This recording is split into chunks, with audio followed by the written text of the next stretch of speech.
အလုပ်လုပ်တဲ့အခါမှာငါဘယ်လိုကောင်းအောင်လုပ်မလဲဘယ်လိုမြန်အောင်ပြီးအောင်လုပ်မလဲဘယ်လိုတင်းတင်းတဲ့ဖြစ်အောင်လုပ်မလဲအဲ့ဒါပဲစဉ်းစားအဲ့ဒါဆိုအရေးသေးတွေတက်လာဒကာကြီးတို့အရေးသေးတက်လာလေဒကာကြီးတို့လိုချင်တာရနေဒကာကြီးတို့ကလိုချင်တာများလေဘာမှမရလေအဲ့မြင်မြင်မှတ်တာဘုန်းကြီးသဘောပေါက်ရလားနောက်တစ်ချိန်ဒကာကြီးတို့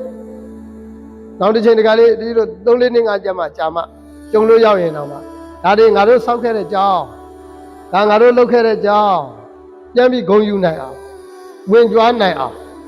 အဲ့လောက်ထိမှတ်လို့အပတ်ဆံရပတ်ဆံပေးရပြီးပြန်အဲ့လိုမလုပ်နဲ့အဲ့လောက်ကြည့်ထိအစင်နဲ့မနှိမ့်နဲ့စင်နဲ့မနှိမ့်နဲ့ငွေရပြီးရောမလုပ်နဲ့အဲ့လိုမျိုးမလုပ်နဲ့နော်ငါတို့စောက်ထားတဲ့ကြောင်းပေါ်မှာသာသနာပြုနေတဲ့တန်ဃာတော်တွေသာသနာပြုနေတဲ့သီလရှင်တွေတရားဘာဝနာအားထုတ်နေတဲ့အဖိုးတွေအဖွားတွေ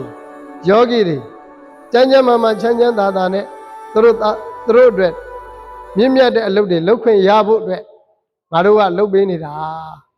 အဲ့လိုနှလုံးသွင်းပြီးတော့ကြိုးစားကြပါဟုတ်ပြီလား